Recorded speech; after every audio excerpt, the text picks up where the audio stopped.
Igbo kunie, ikengi Igbo kunie na Igbo kunie. Kedu ibe ya emenya miwe ka nene ya nya mmụọ Igbo ebinigo.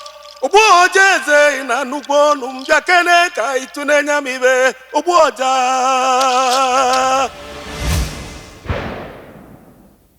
I am Ogbuọja-Ézè, and this is the Ògbúọja.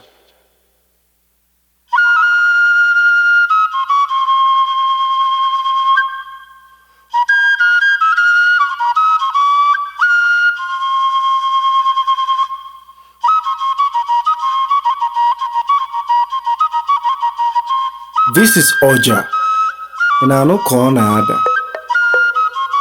It is the voice of the gods, bearing encoded messages embodied in sounds. When it lands on your soul, it wakes you up. Listen, Kenti. Gbokwenu ntị onye tọ ntị na n'ọnụrụ ya danda. Nwata ndị ya jere abịa anya ya na-atọ ya na mma. Onye tụfuru ọja o ji akpọ ụmụnne ya, ife ọja ruo o were ọnụ ya kpọba. Yes, Ògbúọja was the first cell phone of the Igbo people. When it sounds, it evokes the serene symphony of ancestral spirits. It is the instrument with which we connect to one another, to the community, to the Creator, Ekekelo. It is a voice, a call for the Igbo to rise, a call for motherland to take its place of pride. Can you hear me? In our no room, in our no jam. But when I play, people say, "Oh, come, Anaman." But not many are attuned to the ways of the spirits, and so not many can actually understand the full message. But listen, for there is something for everyone. My Ògbúọja calls us to order. It says, "Plotaba nebelebe egbo." Plotaba. Anya nana, watch the ground. Makana anya nana ka Ògbúọja gwara ijele. It says, "Come back."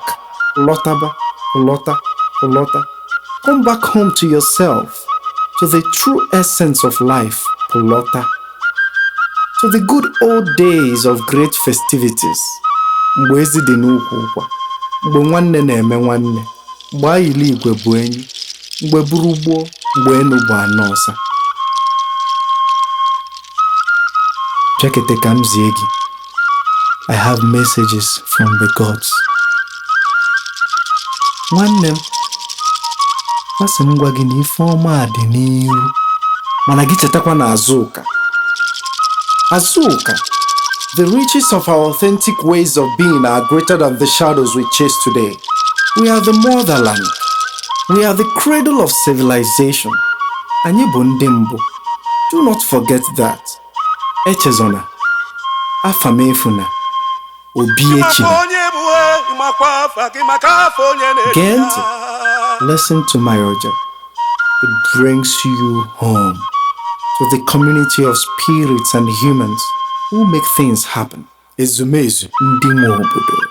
When my Ògbúọja rises with the drums, it makes our blood hot, and the syncopated beats take us to the heart of the community, to union with the ancestors, to our future, to our common destination as a great people.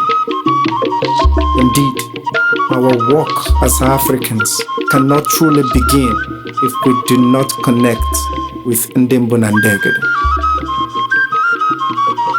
Yes, when the vibrations of the Ògbúọja mix with the blood of Ndibo, it makes us hot and empowers us to attain extraordinary heights. Have you forgotten that it was Ògbúọja that enabled Okonkwo to defeat Omalinze the cat? It is Ògbúọja that prepares the great man and accompanies him on great missions throughout his lifetime, and especially in the world beyond. That is why our people say, "If onye na-eme ka Ògbúọja na-egbu." Mgbe na-abụ ka Ògbúọja na-akpọ dịka ọkpọ ya na ndụ, kpọọ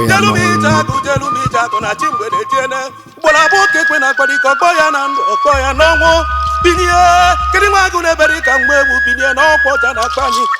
otu oje tibe n'oge na-adabana n'ike n'ike binye delumijagụ obodo egwu ọnwụ na-atụ na obodo egwu ọnwụ na-atụ nụ ka mmalụ kene obodo egwu ọnwụ na-atụ nụ ka mmalụ kene egbe ebula ọkụkọ ya ebune nnekwu egbe ebula ọkụkọ ma ya ebune nnekwu olugo mgbe anyị ji eme iwe olugo mgbe anyị ji atụ ike na mmụọ Igbo ebinigo Ògbúọja-Ézè na ana manụ ya daba n'ike n'ike. My mission is to mediate between the past and the future, between the dead and the living, to flood your bloodstream with high vibrations, even if all you have is one drop of the African blood, to unlock the codes in your DNA with the sounds of African musical instruments, to heal and connect people all over the world, to make your spirit rise to the demands of the times.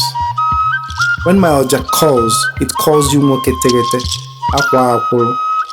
It says that it is time, Nachakara Kabana. It says Ube Jiena. I bring you Egwu Ọdịnala.